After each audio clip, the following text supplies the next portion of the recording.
Hi there, my name is Jaja and welcome to another episode of our weekly tutorials.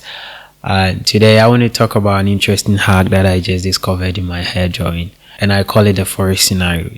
And this forest scenario is about how you see a forest from a particular distance. In these stages, I'm going to talk about how you use the same approach for your hair drawing. So let's get into the main thing. And the first stage of this forest scenario is when you look at the forest from a far distance, you're only going to see traces of shadows, which is made by the individual trees. And it's going to be difficult for you to see any detail whatsoever. Anytime I'm approaching any kind of hair drawing, what I first do is just to indicate the shadows in the drawing. I take it as I'm standing far away from the hair and I can only see shadows. So I use any dark graphite pencil or the soft charcoal pencil, which is very dark. And I try to indicate all the shadows in the hair and the highlights as well. But I don't force myself to get any details. Just at the same way I see a forest from afar, I try to replicate that same impression. When it comes to hair drawing at this stage, I don't think about mistakes because I'm either going to use a blending tool to denoise any kind of unnecessary mark I made with the pencil or the soft charcoal pencil and blend them into the other areas of the drawing. So I hardly focus on mistakes, but the most important thing I always try to do is to get my shadows. And let's get to the second step. With this second step, we're going to move a little closer to the forest. And when we do that, we're going to see the individual branches. We're going to see the stems of the trees, but we're not going to see the leaves. So here in our hair drawing at this stage, what we're going to do is just to try and get a bundle of hair strands and try to do the same thing we did earlier. So with the bundle of hair strands, we're just going to use our soft charcoal pencil or any dark pencil and then the Tombow Mono 0 to create highlights and shadows of bundle of hair strands to kind of block in.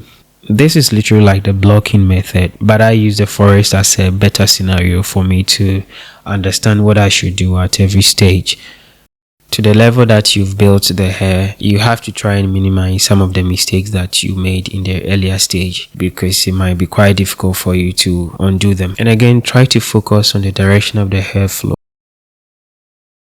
And to the last stage, which I call it the detailing stage, with reference to the forest scenario, we're going to go into the forest or stand right in front of the forest. And what are we going to see? We're going to see the leaves and the tiny branches and all sorts of things. When we come back to our drawing, this is where we're going to focus on the hair strands. And we're going to find these hair strands in the entire drawing. So we're going to focus on creating the impression of hair strands. Yes, create the impression of hair strands rather than trying to draw every hair strand. So this stage you have to be a bit patient, and we're going to use the kneadable eraser, the Tombow Mono 0 and any dark pencil to work on this. And one of the things that I do really pay attention to at this stage is trying to create depth. Any hair strand that I draw, I try to create depth on that hair strand. I always try to use my dark pencils to darken the sides of the hair strands that I create with the kneadable eraser or the Tombow Mono 0. It can be time consuming, but it makes your drawing more realistic. To summarize everything with the forest scenario, you look at the forest from afar, you see only shadows of the individual trees. So with your drawing, you only draw the shadows. And then you move a little closer to the forest, you're going to see branches and the stems and then the individual trees. So what do? You move a little closer to your reference photo as if you're looking at a real human being's hair, and you're only going to draw the bundle of hair strands. And then lastly, you're going to move into the forest or right before the trees, and you're going to see the leaves and then the tiniest of the branches. So you're also going to move very close to the subject and you're going to discover the individual hair strands and all of that.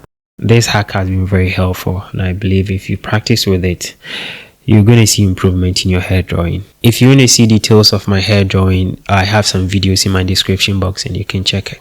And if you haven't subscribed, kindly subscribe and like to help this channel. So see you some other time.